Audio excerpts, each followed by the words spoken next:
اعوذ باللہ من الشیطان الرجیم بسم اللہ الرحمن الرحیم۔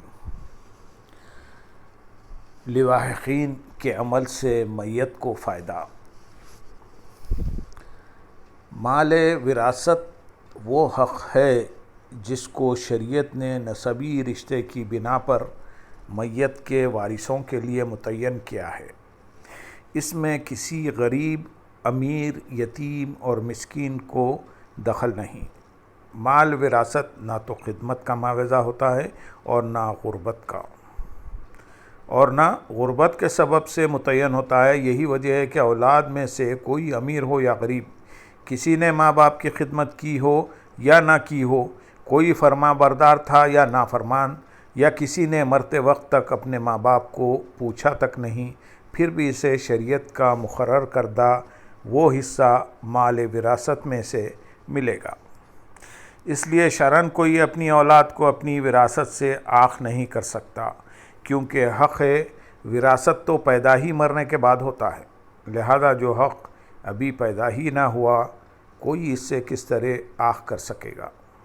جب یہ بات واضح ہو گئی کہ مال وراثت شرعاً خالصتاً حقداروں کے لیے ہوتا ہے، کسی غیر حقدار کا اس میں کوئی عمل دخل نہیں، تو اس کے باوجود قرآن حکیم نے اس مال وراثت کی تقسیم کے وقت غیر وارث یتیموں اور مسکینوں کو بھی باعزت طریقے سے کچھ نہ کچھ دینے کا حکم دیا ہے، اور ارشاد فرمایا سورۃ النساء آیت نمبر 8 میں، اور اگر تقسیم وراثت کے موقع پر غیر وارث رشتہ دار اور یتیم اور محتاج موجود ہوں تو اس میں سے کچھ انہیں بھی دے دو اور ان سے نیک بات کہو۔ تو یہاں سوال پیدا ہوتا کہ قرآن نے یتیموں، مسکینوں اور غیر وارث رشتہ داروں کو دینے کا حکم کیوں دیا؟ اس کی حکمت اور فلسفہ کیا ہے؟ تو اس کا فلسفہ اور حکمت یہ ہے کہ مال وراثت میں سے ہر کوئی اپنا حصہ وراثت لے کر اپنے گھر کو گیا۔ مال ختم ہو گیا، لیکن یہ مال جس کے خون پسینے کی کمائی تھی، جس کی محنت اور کاوش تھی اور جس کی پوری زندگی محنت کرنے میں گزری، اس کو اس مال نے خبر میں کیا فائدہ پہنچایا؟ وارثوں کے حق لینے سے تو اسے کوئی فائدہ نہیں پہنچا، جبکہ اللہ پاک پسند فرماتا ہے کہ اسے بھی فائدہ پہنچے۔ اس لیے وارثوں کو حکم دیا کہ اس کے مال میں سے یتیموں اور مسکینوں پر صدقہ و خیرات کیا کرو۔ وہ مال جو یتیموں کے پاس پہنچ جائے گا اور اس کا ثواب مرنے والے کو پہنچ جائے گا۔ پس ثابت ہوا کہ اس آیت کریمہ کے ذریعے اللہ پاک نے لواحقین کا عمل میت کے لیے فائدہ مند ٹھہرایا۔ کبھی ایسا ہوتا ہے کہ اولاد اور متعلقین کے عمل ایصال ثواب کی بنا پر میت کو فائدہ پہنچاتا ہے، اور کبھی ایسا ہوتا ہے کہ اگلے جو کر جاتے ہیں اس کمائی کو پچھلے اجر و ثواب کی صورت میں کھاتے ہیں۔ قرآن مجید میں ملاقات موسیٰ و خضر علیہم السلام کے حوالے سے مذکور ہے کہ جب دونوں ہستیاں ایک بستی والوں کے پاس آ پہنچیں تو انہوں نے وہاں کے باشندوں سے کھانا طلب کیا۔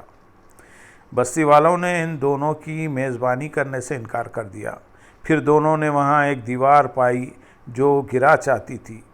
حضرت خضر علیہ السلام نے اسے سیدھا کر دیا۔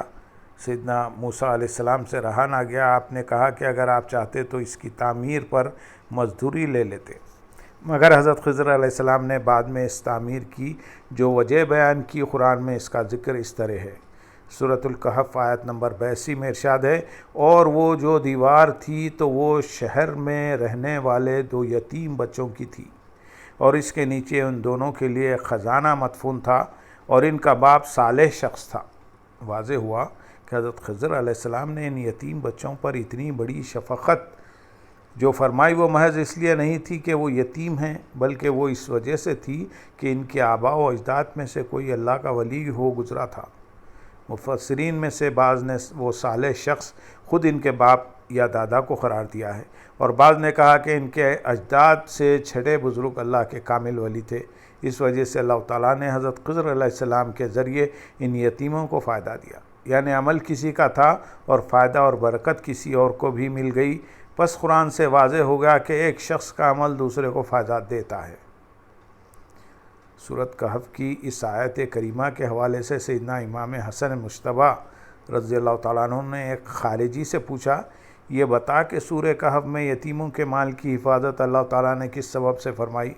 خارجی نے جواب دیا، حضرت ان یتیموں کے مال کی حفاظت ان کے باپ یا جد امجد کی نیکی، صالحیت اور تقوی کی وجہ سے کی۔ جب وہ جواب دے چکا، اس پر امام حسن رضی اللہ تعالیٰ عنہ نے فرمانے لگے کہ اے خارجی، اس اللہ کی قسم جس کے قبض قدرت میں میری جان ہے، میرے باپ اور میرے جد امجد ان یتیموں کے آباء و اجداد سے زیادہ نیک عمل والے ہیں۔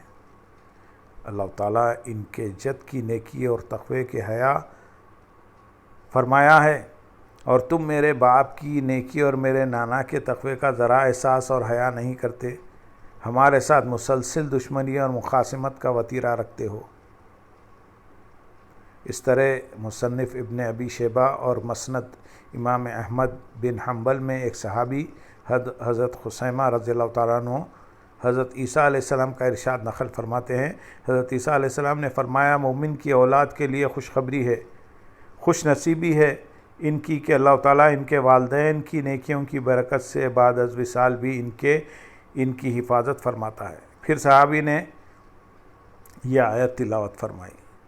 اس کو علامہ آلوسی اور بہت سے مفسرین نے محدثین کے حوالے سے انہی الفاظ سے بیان کیا کہ نیکوں کی اولاد کو اللہ تعالیٰ جنت میں ان کے اعمال کی برکت سے ان کی آنکھوں کی ٹھنڈک کے لیے جنت میں جگہ عطا فرمائیں گے۔ حضرت عیسیٰ علیہ السلام نے فرمایا کہ مبارک ہو مومنوں کو کہ اللہ تعالیٰ ان کی نیکیوں کی وجہ سے ان کی اولاد کو بھی اپنی حفاظت اور امان میں رکھتا ہے۔ قرآن مجید میں شہداء کے حوالے سے یہ مذکور ہے کہ شہداء کو مردہ گمان بھی نہ کرو۔ شہید صرف وہ نہیں ہوتا جو تلوار سے ہلاک ہوتا ہے، بلکہ جو شخص اللہ کے عشق، اطاعت، محبت، مجاہدے میں اپنی جان کا نذرانہ اس کے حضور پیش کر دیتا ہے، وہ بھی بہت بڑی شہادت کا رتبہ پاتا ہے۔ حضرت امام غزالی رحمۃ اللہ علیہ نے ایک روایت بیان کی کہ ایک دفعہ حضور صلی اللہ علیہ وسلم ایک غزوے سے واپس لوٹے تو صحابہ سے فرمایا، خوش آمدید، تم چھوٹے جہاد سے لوٹ کر بڑے جہاد کی طرف آئے ہو۔ تو اس حدیث پاک کی روح سے محاذ جنگ میں جہاد کرنا چھوٹا جہاد ہے، لیکن اس اندر بیٹھے ہوئے نفس کے خلاف جہاد کرنا بڑا جہاد ہے، اس لیے کہ نفس ہی ہے جو ہر گھڑی انسان کو بہکاتا رہتا ہے، لہذا اس کی ناپاک خواہشات کے خلاف، اس کی پلید تمناؤں اور اس کے ناپاک منصوبوں کے خلاف جہاد کرنا بہت بڑا جہاد ہے۔ وہ صالحین، وہ متقین جو اس نفس کے خلاف جہاد کرتے ہوئے اپنی زندگی اللہ کے حضور پیش کر دیتے ہیں، وہی بہت بڑے شہید گردانے جاتے ہیں۔ بقول شاعر، کشتگان خنجر تسلیم را، ہر زماں از غیب جانے دیگر است۔ وہ لوگ جو عشق، محبت اور تسلیم و رضا سے اپنی گردن کٹا دیتے ہیں، ان کو ہر لمحہ نئی زندگی ملتی ہے اور وہ نئی شہادت پاتے رہتے ہیں۔ قرآن مجید میں فرمایا گیا کہ شہداء جب اس دنیا سے چلے جائیں تو انہیں مردہ گمان بھی نہ کرو، اللہ کی بارگاہ میں جنت میں ان کو رزق عطا کیا جاتا ہے۔ صرف یہی نہیں بلکہ ان کے رشتہ دار، ان کے دوست احباب اور ان کے متعلقین، متوسلین کے ایمان، اعمال اور زندگی کے جملہ احوال جنت میں ان کے سامنے پیش کیے جاتے ہیں۔ اللہ تعالیٰ انہیں پچھلوں کے احوال سے باخبر رکھتے ہوئے، اور اگر یہ غلط زندگی بسر کریں تو ان کی بدعمالیاں بھی ان پر پیش ہوتی ہیں، اور ان کی نیکیوں کو دیکھ کر وہ خوش ہوتے ہیں اور باری تعالیٰ کا شکر ادا کرتے ہیں، اور ان کی بدعمالیوں کو دیکھ کر پریشان ہوتے ہیں اور ان کے لیے دعا کرتے ہیں کہ الہی ان کو ہدایت عطا فرما۔ حدیث پاک میں ہے، حضرت انس رضی اللہ تعالیٰ عنہ روایت کرتے ہیں کہ حضور نبی کریم صلی اللہ علیہ وسلم نے فرمایا کہ بے شک تمہارے اعمال تمہارے رشتہ دار اور خاندان کے مردوں پر پیش کیے جاتے ہیں، اگر یہ اچھے ہوں تو انہیں خوشی ہوتی ہے، اگر برعکس ہوں تو وہ کہتے ہیں کہ اے اللہ انہیں اس وقت تک موت نہ دے حتیٰ کہ انہیں ہدایت دے جیسے ہمیں ہدایت دی۔ اس حدیث کو مسند احمد بن حنبل میں روایت کیا ہے۔ یہ نہ سمجھ لیں کہ چلنے والے چل بسے صرف ہم ہی کو موقع ملتا ہے کہ ہم اگر چاہیں ان کی مدد کریں، اور یہ کہ صدقہ و خیرات اور نیک اعمال کا ثواب ان کی روح کو پہنچا کر صرف ہم ہی ان کی خدمت کا فریضہ انجام دیتے ہیں، نہیں بلکہ یہ تو انہوں نے جو ہماری نیک تربیت کی، ہمیں سیدھی راہ پر چلانے کی کوشش کی، اس احسان کا بدلہ ہے کہ ہم نیک اعمال کے ایصال ثواب کے ذریعے دعائے بلندی درجات کے ساتھ ان کی خدمت بجا لائیں، کیونکہ قرآن کہتا ہے اور احسان کا بدلہ بھی احسان کے سوا کیا ہے، سورۃ الرحمن میں آیت نمبر 40۔ لیکن ان کی خدمت بجا لانے کا صرف ہمیں ہی موقع نہیں ملتا، ہم ان کی خدمت خدا جانے بجا لاتے ہیں یا نہیں، لیکن جو نیکوکار چل بسے وہ قیامت تک اپنے متعلقین کی خدمت بجا لاتے رہتے ہیں۔